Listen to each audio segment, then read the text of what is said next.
Hey, sports fans, PB&C Sports Chaos. Guess what? The Sweet 16 is over.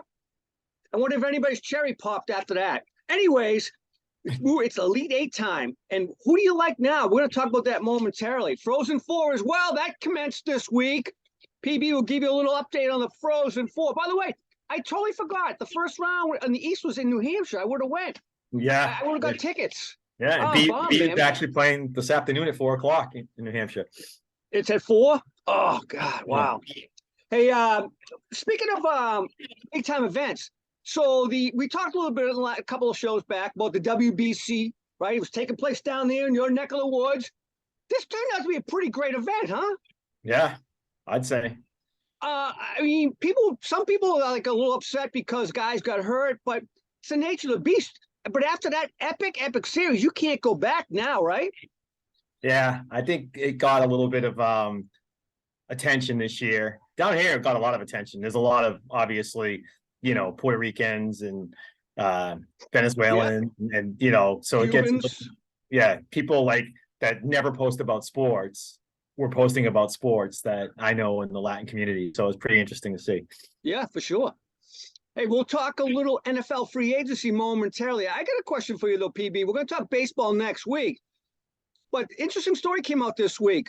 Who hates their ownership more, Red Sox fans or Liverpool Football Club? Because they're both owned by the Fenway Sports Group. And I hear the Liverpool fans are pissed off at Fenway Sports Group right now. So this is going to be an interesting year. That's all I got to say when we get around to baseball. Aaron Rodgers is still a Packer, is he not, this morning? Officially, yes. Okay. All right. We'll see what happens there. We'll talk about Lamar. I mean, Lamar, no contract. It's going to be collusion, do you think? That no one's giving him an offer? It sounds it, but I just think people aren't willing to empty their pockets, and for a guy who hasn't been proven to stay on the field the last couple of years. Well, and the other thing is, I think the market's correcting himself a little bit. I mean, $50 million quarterbacks are just ridiculous. It just doesn't pay, in my opinion, anyway. So and it's a good quarterback class, and next year should be a good quarterback class as well. So if you hold out, and just try to get a quarterback through the draft, I think you can target one or trade up to get one if you need to. Yep, I agree. In a moment, we're going to talk about a little interesting topic I heard this week, and I wanted to get PB's thoughts on it. Now that Brady's out of the NFC, retired, and Aaron's about to leave, who are the best quarterbacks in the NFC? We're going to go through that momentarily. The other thing we're going to talk about is what's happening right now, March Madness, man. What's left in your bracket? I do have a bracket where I have the champion, Gonzaga, in our pool. If Gonzaga wins it, I think I win the whole thing. Yeah, you would. Absolutely. And I'm done. I mean, the only potential Final Four team that I could have is Gonzaga, which keeps me on a pace with you. I think I'm like 10 points ahead of you. And then I would have to hope Gonzaga loses after that, and then I would still beat you by 10. But the other guy that's in first right now is probably going to hold on. We'll see. He's got two of the Final Four teams. So doesn't he have Bama to win it all, though? Yeah, right. So if Gonzaga wins it all, you'll win the whole thing for sure. Yeah, that's exactly right. By the way, I mean, this is an epic NCAA tournament because we've never had, since they began seeding in 1979, we've never had every single one seed out before the Elite Eight. This is, I mean, fantastic, right? Yeah, it's made for a lot of excitement. I saw another stat that it's only happened 3 times where multiple number 1 seeds were eliminated prior to the Sweet 16. Because this year the Sweet 16 only had two number 1s, and that means at least 2 of the other number 1s were eliminated. That's only happened 3 other times in the history of the tournament as well. Wow. Oh, that's wow. Unbelievable. You know, it's kind of funny. When I was making out my brackets, I thought it was going to be like the women's where always get the 4 number 1s and everybody else is going to like eat themselves up, right? Yeah. Or it was going to be crazy. And we got craziness at this point in time. So let me ask you a question. Now that we look at this thing with 8 teams left, you've got, what do we got? Gonzaga plays UConn. Yeah. Miami plays Texas. So that's a 5 versus 2. Gonzaga's I believe a 3 versus 4. Creighton, which is a 6, they play San Diego State, which is what, an 8 or 5? 5. Okay. Creighton's a 6. That's right. Creighton's a 6. They play San Diego State. You got number 9, Florida Atlantic, right? FAU. They play K-State. So the K-State, Florida Atlantic, and the Creighton San Diego State, that's one bracket, right, for the finals, right? Whoever wins in those ones go to the finals. And then you've got the other ones. So let me ask you a question. Who do you like to go to the Final Four right now? I watched the San Diego State game the other night and how they manhandled Alabama, and they looked really impressive. They got some big dudes on that team. They're pretty fit. They rip down boards. They get in your way. They get rebounds. I like the way they play. I'm going to take San Diego State to get into the Final Four. And then I like this little magical run that FAU's on. They've gone out and shown that they can beat quality opponents. And I'm going to take FAU for the upset tonight over K-State. So there's my two on that side. Okay. And then of course I'm gonna stick with the homers and go with Miami. I mean, of course you are. but again, of course, look at the way Miami played too against. Just look at my Hurricane hat. Oh, but Miami also knocked off a number one, right? Didn't they? Did they knock off a number one? They beat Tennessee. They beat Tennessee, right? Yeah.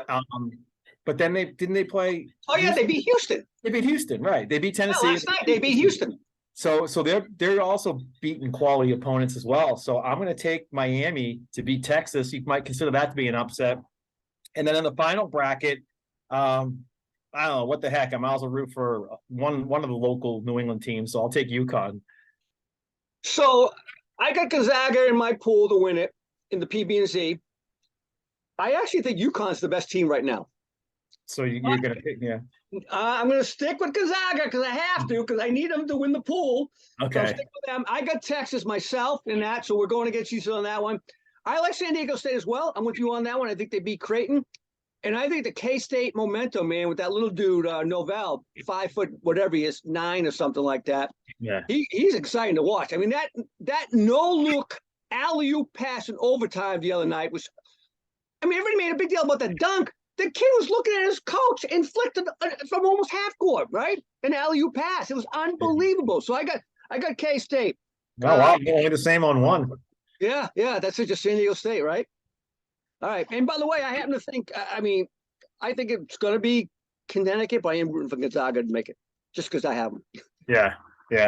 I wouldn't be surprised. All right. Tell me about the Frozen Four. You're our hockey guy. I know something's going on up here in New Hampshire. I forgot all about it, else I would have got some tickets. I know BU's still alive, right? Yep. Who do you like in the Frozen Four? There is a bracket. They're down to their Elite Eight as well. Of course, only 16 teams make the tournament. Yep. Unfortunately, 2 of the 3 Massachusetts teams lost. One of which lost to another New England team. Quinnipiac beat Merrimack 5-0 yesterday. So Quinnipiac's in that Elite Eight. BU is one of the teams that did win, though. Fortunately, they won 5-1 in the first round. So they're playing Cornell today at 4:00 in Manchester. So they'll advance to the Final Four if they can win that one, which they should be able to. Cornell's actually the lowest seed in that bracket, and they knocked off Denver, the top seed in that bracket, in the first round. Right. So that's interesting. But what I found even more interesting, listen to some of these scores in the first round. Minnesota won 9-2. Michigan won 11-1. Penn State won 8-0. And Ohio State beat Harvard, unfortunately, the other Massachusetts team that lost 8-1. So 9-2, 11-1, 8-0, and 8-1. Those are you never see this usually in the Frozen Four. These are usually very tight games. Yeah. Days, right? Right. Those are blowouts. Those are absolute blowouts. So obviously, pulling for the New England teams, Quinnipiac is in Connecticut, of course, and BU are the 2 New England teams left. So I'm gonna pull for those 2 teams. But Minnesota looks tough. Michigan's tough. Penn State, Ohio State, they're all legitimate tough teams to get through. So we'll see. Penn State's kind of a newcomer to it. I mean, traditionally it is Minnesota and Michigan, right? But Penn State's only just been, just the last few years they've been pretty good in hockey, right? Yeah. It's kind of like sometimes teams are like Notre Dame had flashes for a while where they seemed to make the tournament for a few years in a row, but they haven't really been relevant as of late. By the way, a little bit of trivia for you. Maybe you just know from what the teams I just mentioned, but off top of your head, who did I just mention? There's only 2 schools in the country that made both the men's tournament and in hockey and in basketball. So Penn State's one, and Penn State. Is Minnesota the other one? No. Is it Cornell? No. No, close though. Oh, Colgate. Colgate. Yeah. That's Texas, right. Texas beat Colgate in the first round. Yeah. Wow. Yeah. And by the way, you got in basketball, Miami men's and women, right? Yeah, the women upset number one Indiana in like the Yes. second round, right? Yes. Wow. So who knew Miami was going to become a basketball school? I know, right? Look at that. They got both the men and the women. It's Well, they need exciting stuff. something now. Football's horrible down there. So, speaking of football, PB, free agency. Let me ask you, we've had some big signings so far. Give me your three best signings you think so far in free agency of the NFL. I'll start with mine. I'll give you what I think. I like Vegas getting Jimmy G. I think that's a right fit for him, and I think it's going to be good for Coach McDaniels because he needs somebody. I actually think Damian Harris to the Bills is a really sneaky good signing if he can stay healthy. If he stays healthy, they now have a pretty dynamic backfield with him because he's a pretty tough kid in running inside. So I know they lost Singletary, but that's a good signing for them. And then the other one, Cincinnati, they always have trouble blocking for Joe Burrow. They signed Zeus, Orlando Brown. That is a real good deal for them. And not far behind, Casey didn't really hurt themselves losing him because they got Jawan Taylor from the Titans to fill in a tackle, right? So there's my trade. Yeah, all right. No, I did. I posted about the Orlando Brown to the Bengals. I think Joe Burrow deserves the protection, and he's going to get it there. So that was a big one for me. I kind of like the Darren Waller signing with the Giants. I think the Giants are one of those teams that have to, methodically move the ball downfield, get first downs, right? Move the chain. That's kind of quarterback Danny Jones is going to be, scramble, run around. So I think he's going to, as long as he stays healthy, that could be a pretty big signing. The other one I'm really interested about to see how it all pans out is Jamal Williams. I mean, that guy was just a touchdown machine. And even though DeAndre Swift was supposedly the number one back in Detroit, Jamal Williams always got the ball when it was at the goal. He was top in the league in touchdowns. So can he go to Carol? Did he go to Carolina? I'm trying to think who he went to. Carolina or Chicago, one of those two. I think it was Carolina. Yeah, and that's where I think if he can do that same thing and get the ball, in the end zone. I think it's Chicago though. Okay. Wherever he went. You know what? Maybe because they lost Montgomery, right? So maybe because Montgomery went to Carolina, right? Yes, there you go. So they lost Montgomery. They went and got Jamal. There you go. Stayed within the division. Yeah. So I think now he's got to play his old team twice a season, man. Exactly. That'll be interesting. I mean, there's so many that are good. Those just come to mind right now. But all right, so let's talk about the two big names. One of them is on a free agent, but he's out there. Suppose he's going to go to the Jets any day now, but that's been the rumor since we did our last show, I think, right? Yeah, so, right. I mean, I don't know what's holding this thing up. They're going out there signing free agent wide receivers that he wants. Imagine if he doesn't. Imagine if they don't make the trade happen, and the Jets give up stuff to get him there, and it doesn't happen. I know. Fools, right? Yeah, I think the Packers are playing hardball. The Packers have kind of been douchey through this whole situation, I think. I mean, they've pretty much said they don't want the guy. The general manager said it's time for Jordan to play, right? Yeah, and now they're making it difficult for the deal to go through. I don't know. The Jets are probably getting more frustrated day in and day out because of the Packers and their mentality around the whole thing. Yeah. All right. So the other one is Lamar. No one's offering Lamar any money at this point in time. He's sitting there. I think his biggest detriment is the fact that he's his own negotiator. He doesn't have an agent, right? So now he's going to hear what the team says about him, where that usually goes through the agent, and you don't really hear some of that stuff.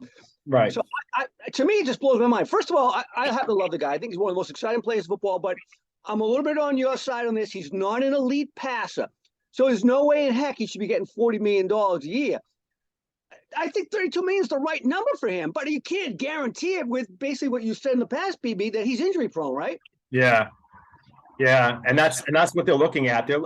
I don't like the fact that he didn't try to make a push to get himself into the games last year down the stretch and in the playoff in particular. And that didn't help his case. That didn't help his case at all. No, not at all. I mean, you got guys like Brock Purdy who tore his UCL and came back into the game and tried to play. I mean, obviously he didn't do much, but he at least showed that he has guts and he wants to get out there and be on the field. So Yeah. I think it goes a long way with some of these owners. And by the way, I think we've talked about this in the past, but where's the fit for Lamar, right? You have to have your team become a real running-centric team with option play. I mean, everybody says, well, hey, Commanders would be a good place for him, but I don't know that the Commanders have the right team around to be a good fit for Lamar. To me, there's no other team, I don't think. You're right. And that's a big shift in how you run your offense when you have a quarterback like that. You know what I mean? So plus the other teams that need quarterbacks, they're going to get them in this draft, right? 4 guys are going to go in the first probably 6 picks, and those are the teams that need quarterbacks other than Washington. Right. So right. I mean, if you're a team right now in the NFL and you need help at quarterback and you already have an offensive system in place that's not really RPO based, right? Yep. And you're looking at the draft, would you rather be able to draft like a Will Levis, let's say, out of Kentucky, who's got a cannon for an arm and could be the next Josh Allen? He can run the ball too, right? Right, and have right. a guy like that and pay him for whatever on a rookie deal, or would you rather break the bank and sign Lamar? I mean, it doesn't make sense, right? Wouldn't you rather? Yeah, I'd rather even if you have to trade up to get that guy, it just seems like it makes more sense. And for the Ravens, I mean, they got it all in their hand. I mean, they got $32 million or nothing, and they could put him on a franchise tag for 3 years, correct? I believe that's what you can do. Okay. So, I mean, they're in a perfect position as well.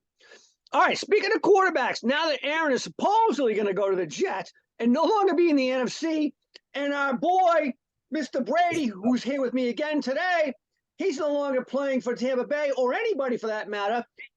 Who are the best quarterbacks in the NFC, PB? Give me your top 5. Who do you think of?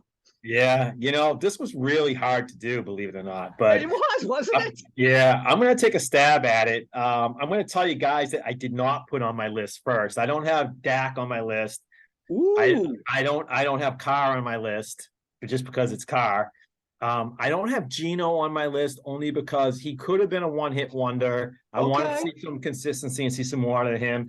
And the other guy that I considered but didn't make my list either is Brock Purdy, just because of the way he was playing. I mean, he played perfect games. He was undefeated until he ran into that injury. So, but those guys did not make my list. I have a tie at fifth on this one. So I'm going to give you 6 because I couldn't decide on who to put in each 5th spot. So I'm going to work my way up. Tied for 5th, Kyler Murray and Jared Goff. Those are my tied for 5th. Yeah. Okay.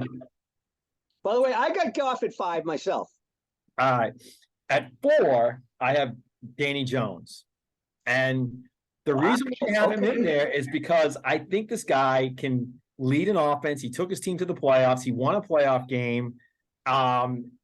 He shows enough with his legs, too, that he can run the ball. He makes good decisions on the field. Okay. I just think he's a good spot there.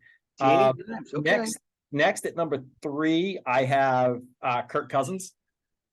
Okay. At number 2, I have Justin Fields. And I know you might say, wait a second, why didn't you not give Geno Smith when you got this rookie guy who could have a one-year wonder as well?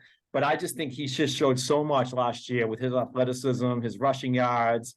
I just think once he gets the weapons around him, which Chicago's working to do, I think he could be one of the best quarterbacks in the NFC going forward. I know he's an Ohio State guy and goes against all our theories, but I get him at 2, which obviously leaves number 1. And how can you not say Jalen Hurts? I mean, okay, so you have Hurts 1 because I like to just say he was your 2. Okay, so no, Hurts, Fields is my 2. Okay, Fields yeah.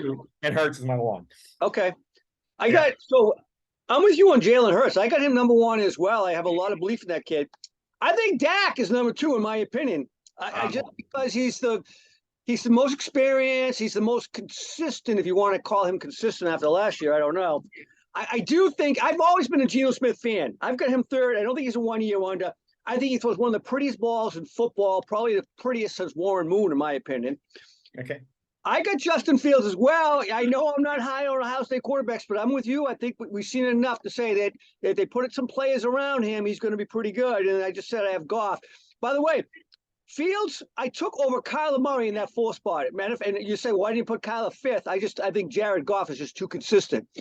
So Jalen Hurts to me seems like he's going to last. I mean, not Jalen, but Justin Fields is going to last longer than Kyler. I'm very worried about Kyler's durability. Yeah, and that's why I had Kyler tied for fifth with Goff. I was like, which guy should I put in this spot? And I said, you know what? I'm just going to do a tie for fifth and put them both there. But you got Fields at 2, though, huh? I got Fields at 2, yeah. And you don't have Cousins on your list, huh? You know what, man?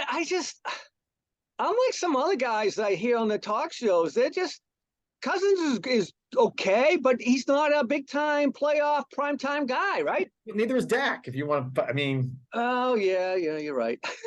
Then you got Dak at 2, so I don't know. Yeah, I got Dak at I do. I got Dak at 2, man. All right, Yeah. all right. So next week we're gonna talk some baseball. We got MLB kicking off on Thursday. We're going to have a plus or minus Red Sox winning 80 games this year. I don't think it's going to happen, but we'll talk about that. And PB will give us his fantasy picks. He just has fantasy draft the other night, right, for baseball? Yep. Oh, I can't wait to hear about your fantasy picks. All right, man. All right. Elite Eight time. Here we come. Talk to you soon, PB. Go Owls.